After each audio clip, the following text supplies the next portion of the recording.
أعوذ بالله من الشيطان الرجيم بسم الله الرحمن الرحيم। আজ আমরা শুরু করছি দিনিয়া তৃতীয় খণ্ডের উর্দু অংশের সবক 1। প্রথমে যে বিষয়টা জানা প্রয়োজন সেটা হলো সে হুরুফ কে আলফাজ, অর্থাৎ 6টি অক্ষরের উর্দু শব্দ। তাহলে শুরু করা যাক। প্রথমে যে শব্দটা আমরা দেখতে পাচ্ছি আলিফ, এর উপরে একটা মাদের চিহ্ন আছে, মানে এটা টান দিয়ে পড়তে হবে। সিন, আলিফ মাদ সিন, আস মিম আলিফ নুন। আসমান এর অর্থ হচ্ছে আকাশ। আসমান এর অর্থ হলো আকাশ। তারপরে যে শব্দটা আমরা দেখতে পাচ্ছি সেটা হচ্ছে রহামিম, রহম, দাল লাম ইয়া, রহম দিলি। এই রহম দিলি এর অর্থ হচ্ছে দয়ালু হৃদয়। তারপরে যে শব্দটা রয়েছে সিন খতা সাখত, দাল লাম ইয়া, সাখত দিলি এর অর্থ হলো শক্ত হৃদয়, কঠিন হৃদয়। তারপরে যে শব্দটা রয়েছে আইন ইয়া দাল ঈদ, গাবালিফ হা গাহ, ঈদগাহ। ঈদগাহ এর অর্থ হলো ঈদের ময়দান, অর্থাৎ যেখানে মুসলিম সম্প্রদায়ের লোকেরা একসঙ্গে ঈদের নামাজ পড়ে সেই জায়গাটাকে বলা হয় ঈদগাহ বা ঈদের ময়দান। তারপরে যে শব্দটা রয়েছে দাল রসিন দারাস, গাবালিফ হা গাহ, দারাস গাহ অর্থাৎ পাঠশালা। পাঠশালা মানে পড়াশোনা করার জায়গা, দারাসগাহ পাঠশালা। তারপরে রয়েছে খালিফ নুন খান, খালিফ হা কাহ, খান কাহ এর অর্থ হলো আস্তানা। খান কাহ মানে হলো আস্তানা, খান কাহ। তারপরে রয়েছে আলিফ নুন আন, দাল ইয়া দে, আন দে, শিন হা শাহ, আন্দেশাহ এর অর্থ হচ্ছে সন্দেহ। আন্দেশাহ অর্থ হলো সন্দেহ। তারপরে দাল র দার, ওয়ালিফে ওয়া, দার ওয়া, জাহা জাহ, দার ওয়া জাহ, দরওয়াজাহ এর অর্থ হলো দরজা, দরজা। তারপরে রয়েছে কাফ আলিফ, কাফা রহা রহ, কাফা রহ, কাফারাহ এর অর্থ হচ্ছে ক্ষতিপূরণ। কাফারা শব্দটা ব্যবহার করা হয় গুনাহের পরিবর্তে যে ক্ষতিপূরণ দেওয়া হয় তাকে কাফারাহ বলা হয়। তারপরে রয়েছে শিন র শার, মিম নুন মিন, শারমিন দাল হা দাহ, শারমিন্দা।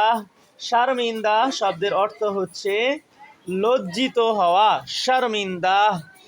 তারপরে পা ইয়া পায়ে, গইন মিম গাম বার বার, পায়গাম্বার। পায়গাম্বার এর অর্থ হলো পায়গাম্বার এর অর্থ হচ্ছে নবী, পয়গম্বার। আমরা বলি নবী পয়গম্বার, তাহলে পায়গাম্বার এটা হলো উর্দু শব্দের অর্থ হলো নবী। তারপরে হচ্ছে চালিফ দাল, চালিফ নুন চাঁদ, তারপরে রয়েছে দাল চাঁদ নুন ইয়ানি, চাঁদনি এর অর্থ হলো চাঁদনি রাত বা জ্যোৎস্না যেটাকে আমরা বলে থাকি। তাহলে চালিফ নুন দাল চাঁদ নুন ইয়ানি চাঁদনি। তারপরে বা মিম আলিফ, বা ইয়া বি, মিম আলিফে মা, বি মা র ইয়া রি, বিমারি মানে অসুস্থ। বিমারি শব্দের অর্থ হলো অসুস্থ। তারপরে আলিফ সিন ইসলাম, আলিফে লা ইসলা, মিম ইয়ামি ইসলামি এর অর্থ হচ্ছে ইসলাম সম্বন্ধীয়, বা আমরা বাংলায় এটাকে বলতে পারি ইসলামী। তারপরে যে শব্দটা রয়েছে আলিফ ইয়া ই, মিম আলিফে মা, ই মা নুন ইয়ানি ইমানি, ইমানি এর অর্থ হলো ইমান সম্বন্ধীয় বা ইমানি, এটাও আমরা বাংলায় বলতে পারবো। তারপরে রয়েছে মিম সিন লাম মুসল, মিম আলিফে মা, মুসলমান নুন মুসলমান। মুসলমান অর্থ ইসলাম ধর্ম বা ইসলাম ধর্মের অনুসারী, মুসলমান। তারপরে রয়েছে মিম হা র, মেহেরবালিফ নুন বান, মেহেরবান এর অর্থ হলো দয়াময়। মেহেরবান এর অর্থ হচ্ছে দয়াময়, দয়ালু। তারপরে যেটা রয়েছে পাহালাম, পাহাল ওয়ালিফ নুন ওয়ান, পাহালওয়ান। আমরা বাংলায় বলি পালোয়ান। এটার আরেকটা সুন্দর ভাষা হচ্ছে কুস্তিগির, পালোয়ান। তারপরে মিম ইয়াজা মেজ, বালিফা বালিফ নুন মেজবান, মেজবান এর অর্থ হচ্ছে অতিথি আপ্যায়নকারী, অতিথি আপ্যায়নকারী অর্থাৎ যিনি অতিথিকে আপ্যায়ন করেন। তারপরে কফ লাম মিম কলম দাল আলিফ নুন দান, কলম দান এর অর্থ হলো কলম রাখার পাত্র। আমরা বাংলাতে শব্দটা ব্যবহার করে থাকি কলম দানি।